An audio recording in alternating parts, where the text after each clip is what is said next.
Well, hey everyone, or no one.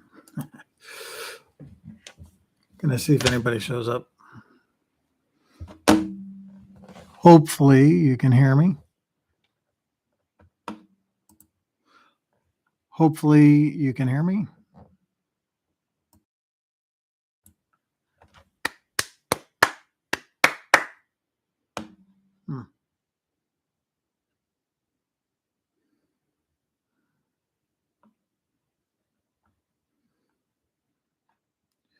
Not sure where the chats are.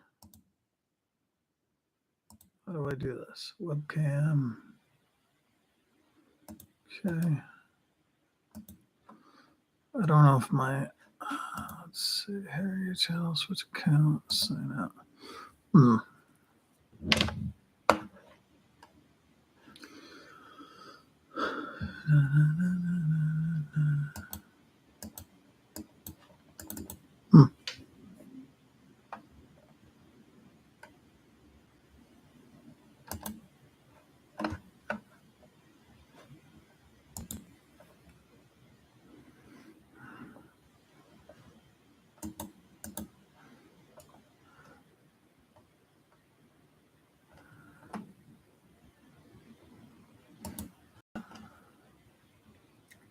Made for kids. It's not made for kids. Yeah. It's not made for kids.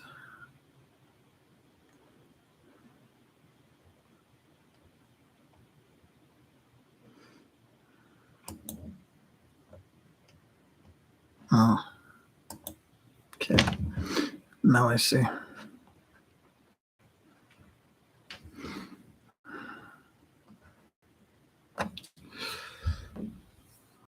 I'm just wondering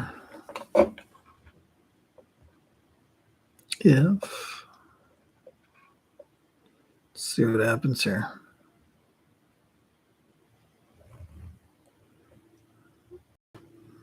No.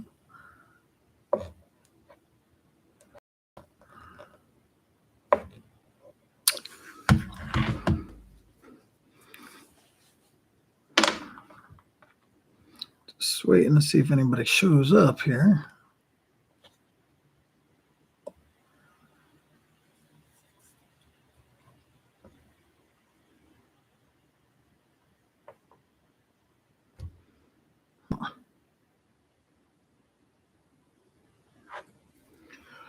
Well, this is going to be archived, I suppose, at some point. So I might as well start talking here, assuming you can hear me.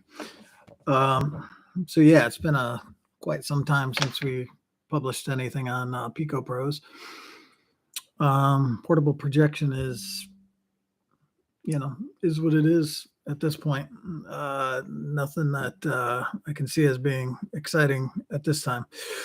A lot of the companies are continuing to produce products, obviously, but nothing worth following too closely. What I'd like to do is see if we could change this channel and turn it into pretty much anything you guys want it to be. It could be a tech blog, video, or vlog, I should say. Tech vlog. We could talk about pharmaceuticals. I am pretty big into pharmaceuticals. We could talk about investing. I'm very big into investing.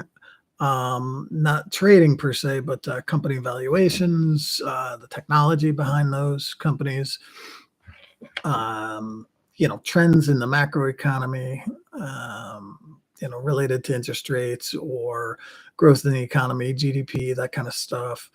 We could definitely do something like that. The housing market, we could talk about that as well. That's more of where I'm at these days. Anyways, I continue my, my activity, my day job, if you will, is in the pharmaceutical industry. So I do program management type activities for large pharmaceutical companies. And, I enjoy that very much. And I try to stay up on all the different competing technologies for different diseases. So it's quite fun, actually. And involved with that is looking at the landscape of different companies. I mean, for any given set of diseases, um, you have a lot of different ways to attack that. You have large molecules, small molecule therapies, you have RNA interference, you have now CRISPR technologies or gene silencing type technologies, uh, or gene editing, I should say. There's a whole lot of ways to attack a particular disease, and some lend themselves better than others. You'd have different players that are, going to be more or less involved with different types of diseases. And, I keep an eye out for potential acquisitions. I post quite a bit on LinkedIn under my profile, Paul Margansky. And feel free to send me a request on LinkedIn to connect. That's fine. That's just linkedin.com/IN as in /P Margansky, and you could get my spelling pretty much anywhere. But if you follow me there, I'd be happy to link up with you. I post quite a bit about different activities or trends in the pharmaceutical and biotech medical device industries. Right now, I'm thinking companies like Ionis Pharmaceuticals, companies like this, these mid-size, mid-cap technology companies in the gene silencing arena. They do what used to be called oligonucleotide therapies. They try to spin it as being an RNA interference company. The 800-pound gorilla in that space is Alnylam Pharmaceuticals, who just announced some pretty impressive clinical results, and it's related to heart conditions.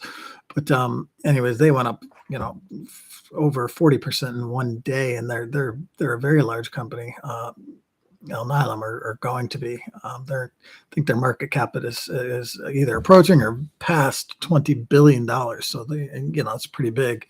I followed them since 2005 when they, a year after they IPO'd. But as far as Ionis is concerned, they are the other competition in that, or one of the other competitors in the space. There's some interesting drugs related to PCSK9 for LDL cholesterol management. They have some other stuff as well. You could look at their pipeline. They have a really strong pipeline of drugs. They have some, half a dozen, maybe not quite, released drugs that are pulling revenue in to some degree. But they don't really have a blockbuster drug per se that I'm aware of off the top of my head. That's a lot to keep track of. But I think Ionis is a prime candidate for one of these companies to acquire. I think Alnylam is a potential dark horse in that race. But I do believe some other companies like Biogen could acquire Alnylam Pharmaceuticals if they can scrape together enough cash and stock to do some sort of deal. Debt is starting to get a little more expensive, so that may be, one way some of these deals might not happen.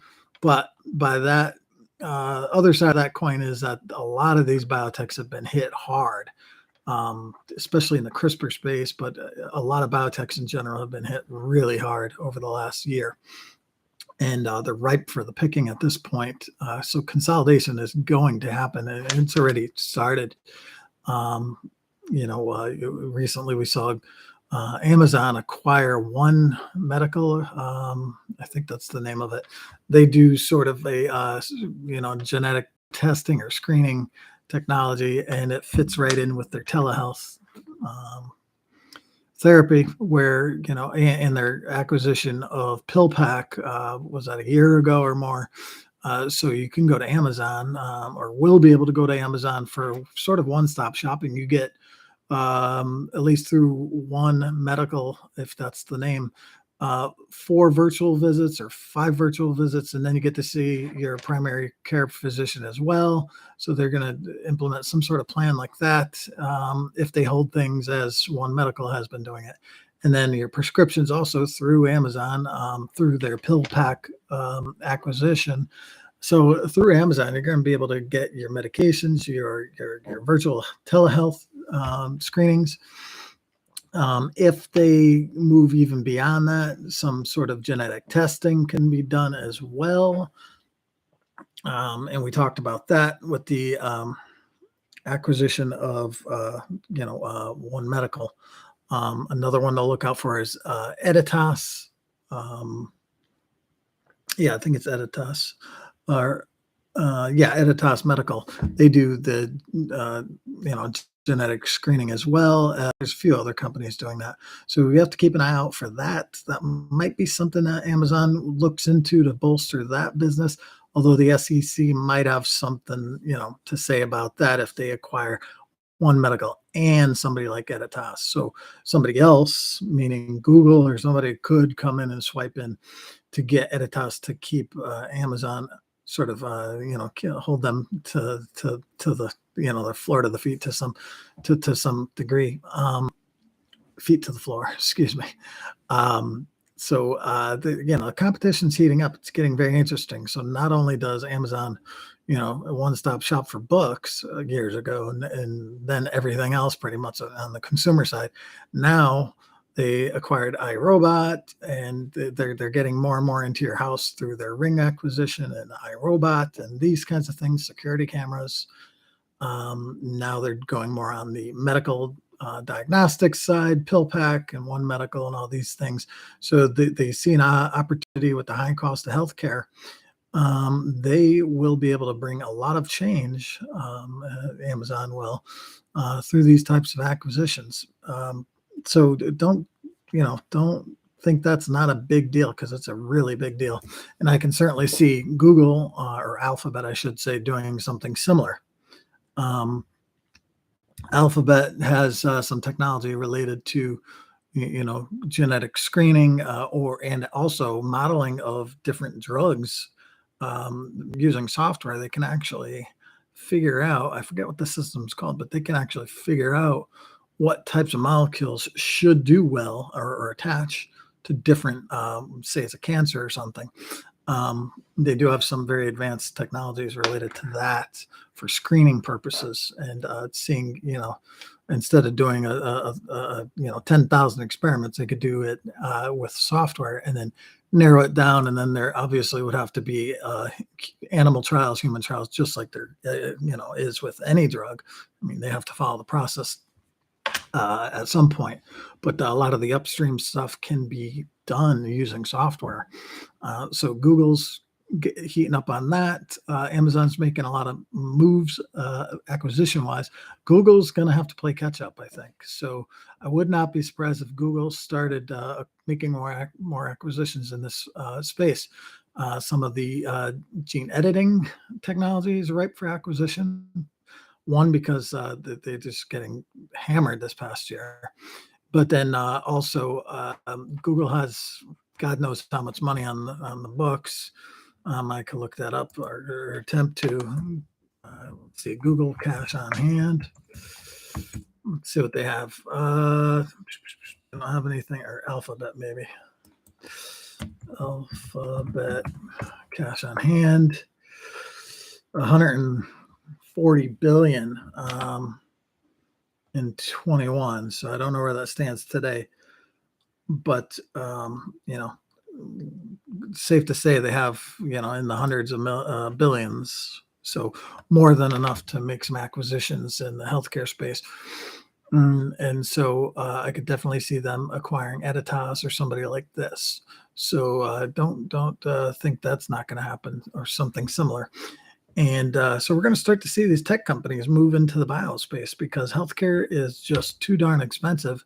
And for the longest time, we've relied on government trying to solve the problem. And clearly, we know government is not the best way, or person or entity to do such thing. So it's going to take, the free enterprise, of course. If you're a capitalist, this is what you want to solve this problem. So you're going to have Google, or Alphabet, and Amazon. And who knows, maybe Microsoft gets involved. You're going to have these companies. Apple's big into healthcare with the Apple Watch, but they're going to have to provide a service. Maybe that's something they're working on, some sort of telehealth service where your Apple Watch communicates and uploads data to the cloud, and your physician can look at that data and get an idea of what your heart rate has been, and some other uh, EKG type readings that they could do through the watch.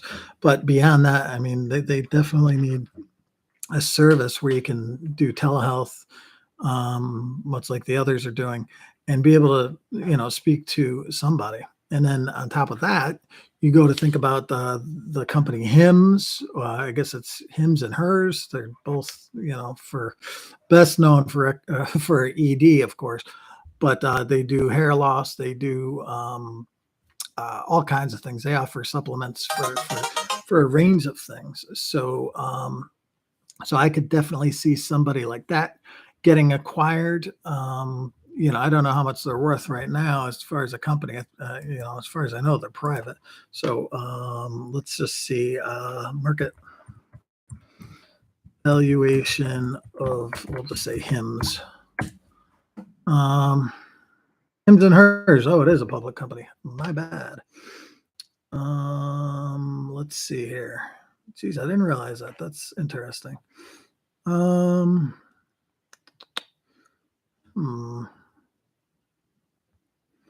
Market cap 1.3 billion as 1.3 billion. So that definitely something there. I mean, granted they're dealing with generics and brand name for ED, for some other things, like I said, hair loss, etc. So I could definitely see somebody like that getting acquired for a couple $1 billion. I mean, for somebody like Microsoft, Apple, Google, or Alphabet, any of those, Amazon, any of them. I mean, that's a drop in the bucket. Or they can simply do their own version of it. I mean, there's nothing necessarily proprietary, but they would acquire them obviously for the subscriber base. Obviously that's how Hims and Hers has established itself, a subscription model to get your whatever medication on a subscription model. That would fit nicely with PillPack, perhaps. So I could definitely see Amazon acquiring Hims and Hers. I want to see this actually. I'll watch it live or dig into this live. I know nobody's currently on the stream, but if you watch this in the future, I'd like to know. Let's see. Okay, Hims is the ticker symbol. Let's go. HIMS. So it's Hims and Hers Health Incorporated. They go for about, in after hours, are trading at $6.88 per share, which gives them a 1.37 market cap. So they've been a public company now for, oh wow, they've been a public company for 3 years now. I did not realize that. But they've gone as high as nearly $30 in valuation, which would be, 4 times where they're at now, or over 4. So they must have been valued at, $5 billion at one point. Now they're all the way down at 1.37. Looks like it could be a good spot to perhaps pick up some shares. I mean, they're at a 6-month high, and they are either at or, let's see, 52-week high was 950. I see that must be an intraday high, because right now it looks like they're at that's year to date. Okay, yep, 52-week highs in the $9 range, but right now, according to the chart, and I wish you could see this, I got to figure out how to be able to do this, but they're at a certain point where they will probably bounce back and regroup down in 530 range before making a move higher above 655 or so. I could see them definitely pulling back to a 555 to 560 range, and then making a move higher. And there's got to be a way to share this stuff, picture in picture. Let's see here. Plays in public. Now let's see. Let's see what we're looking at. If I pull it there, no, not there. Picture in picture. So what am I saying? Playing in picture in picture. So how would I get? Huh.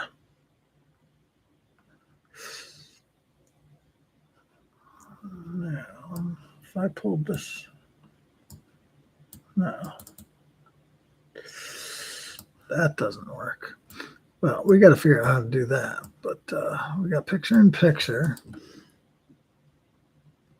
Copy video address.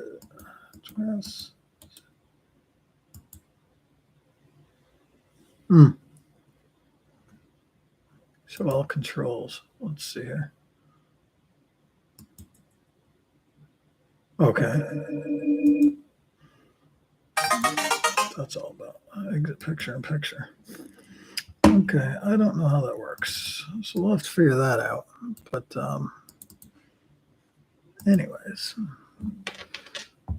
who do we have here? Sorry, guys. All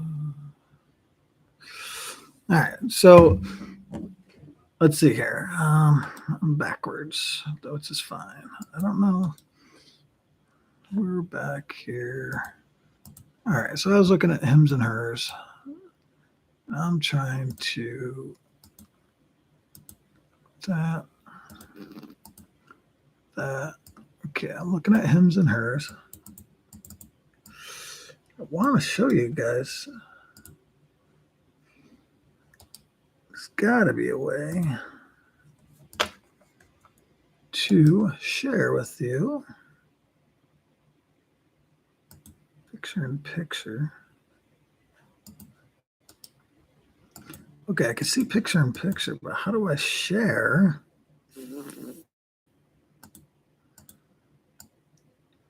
I don't know if it shows what I'm showing you or what.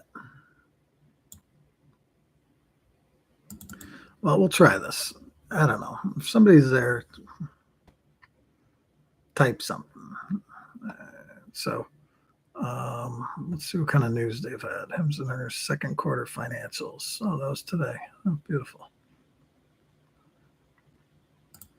Let's see what it says.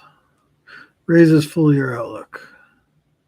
Quarter revenue 114 million, up 87%.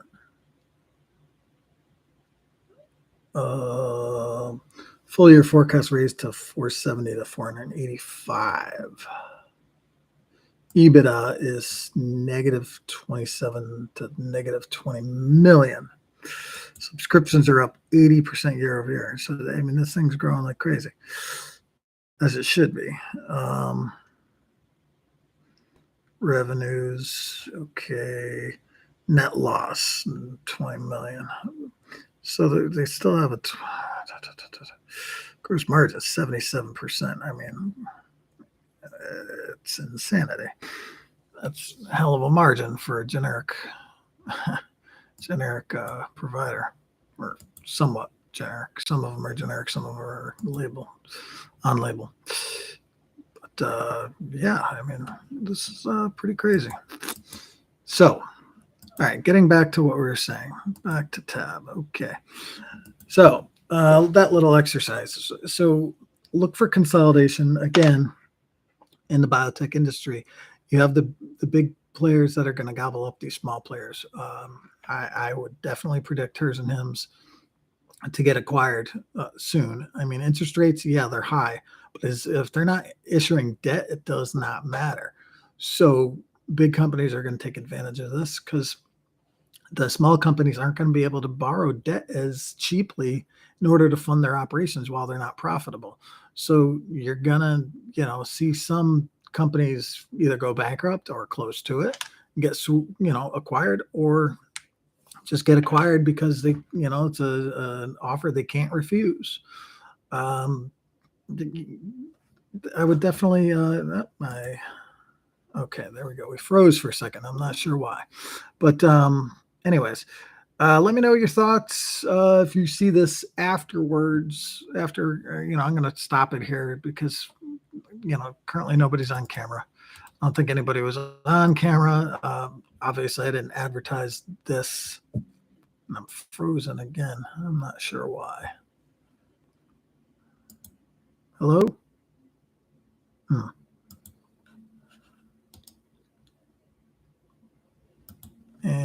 And okay, I'm still there. And so, all right. So we're going to end this video here. I don't know why I, paused for a couple times there or froze up. So let's leave it there. Let me know your thoughts on the biotech industry or stocks in general. Maybe that's the new era that we could go down. More or less telling the stories of the macro environment and thoughts on, maybe we do specific companies. We could do a kind of a crash course of where we think that certain companies are going or what mistakes they might be making or competition or that kind of thing. I think for 22, obviously it's a tough environment. The stock market's been doing well for the last month, quite well. I mean, your portfolios are probably up low double digits potentially. Just in a month doesn't make up for the first part of the year, unless you made some moves and were shorting or something. I don't short stocks, so I'm not gonna. I don't play that game.